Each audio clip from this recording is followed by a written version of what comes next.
A ty, berieš vitamíny, pretože ja sa sa snažím. tu rozmohli rôzne kašle a iné záležitosti. Je to taká interná tu téma trošku, toto naše zdravie, ale spoločne sa budeme rozprávať už o karnozíne. To je veľmi ako keby známa vec. Pre mňa, priznám sa, trošku neznáma, ale práve preto sa tu budeme spoločne rozprávať a budem mať takto uši nastražené. Budeme sa rozprávať s pani doktorkou Renátou Lenártovou, ktorá je doktorka a klinická biochemička. Krásne dobré ráno. Krásne ráno vám želáme. Údajne lekári dnes považujú karnozín za látku storočia. Možno sa skloňovala v minulosti s kozmonautmi, keď sa znižoval stres a mali teda obrovskú záťaž na organizmus, tak možno na nejaké takéto polepšenie si. Ale povedzte nám, v čom spočíva výnimočnosť tejto látky? Dobré ráno prajem. Naozaj karnozín je úžasná látka. Je to prírodný dipeptid, ktorý sa nachádza vo svaloch a v srdci a pomáha nám chrániť bunky a organizmus pred pôsobením voľnými kyslíkovými radikálmi, čiže má antioxidačné vlastnosti, ale zároveň má vplyv aj na energetický metabolizmus, čiže pomáha zlepšovať svalový výkon, ale zároveň aj regeneráciu. A ak v 6-zložkovom karnozíne spolu s vitamínom E, s koenzymom Q a s L-karnitínom, všetky tieto účinky sa ešte znásobujú. Je pravda, že to vplýva pozitívne aj na mozgové, alebo teda má to nejaké vplýva na mozgové funkcie, alebo teda má to nejaký pozitívny vplyv. Existujú aj k tomu nejaké štúdie?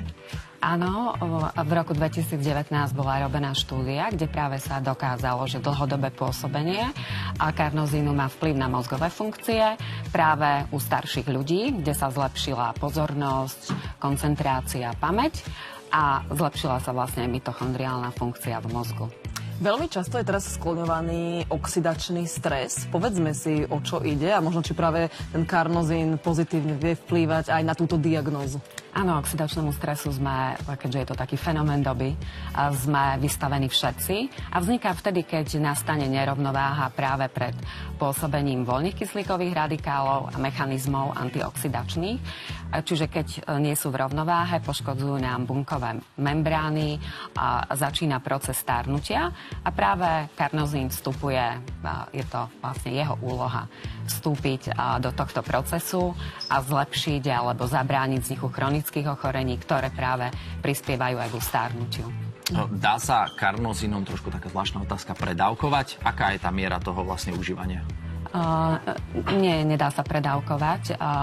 Je všeobecne dobre vstrebateľný, dobre sa vstrebáva v organizme a ďalej rozkladá, ale samozrejme, ak používame nejaké ďalšie lieky, tak je vhodné sa poradiť s lekárom. Spomínali sme kozmonautov, teraz vidíme v ilustračných záberoch športovcov. Vie karnozín nejakým pozitívnym vplyvom zaúčinkovať aj na ich výkon, kondíciu, možno či muži, ženy? Áno, pretože práve vplýva na ukladanie, čiže znižuje ukladanie kyseliny mliečnej vo svaloch a tým vlastne zlepšuje alebo oddialuje tú svalovú únavu, zlepšuje fyzický výkon a samozrejme aj regeneráciu svalovú. Komu môže všetkému vlastne ten karnozín pomôcť? Kto to môže všetko užívať? Môžu to užívať všetky vekové kategórie od detí, kde sa popisuje veľmi vhodný alebo veľmi prospešný vplyv napríklad na vývoj reči. Samozrejme u detičiek, ktorí majú poruchy autistického spektra, cez mládežníkov, ktorí sú vystavené fyzickému stresu a majú taký aktívny životný štýl, až po športovcov, manažérov, seniorov, takže naozaj to používanie je také širokospektrálne. Ďakujeme veľmi pekne za vzácne a užitočné informácie, verím pre mnohých, ale máme pre niektorého z divákov pripravenú aj cenu. Peti, nech sa páči. Presne tak, diváčka Kristína z Lošonca získava balíček funkčných doplnkov Carnozin Extra Power, Carnozin Extra Diabet, Carnozin Extra Burner na zvýšenie výkonu, optimalizácie hladiny cukru v krvi a na zlepšenie celkového metabolizmu organizmu. Balíček v hodnote 85 € venuje spoločnosť Cardomed SRO. No a rovnako ste mali možnosť sa zapojiť aj na sociálnych sieťach a stále sa máte možnosť zapojiť na sociálnych sieťach, hlavne teda na Facebooku, do veľmi peknej súťaže o pekné ceny.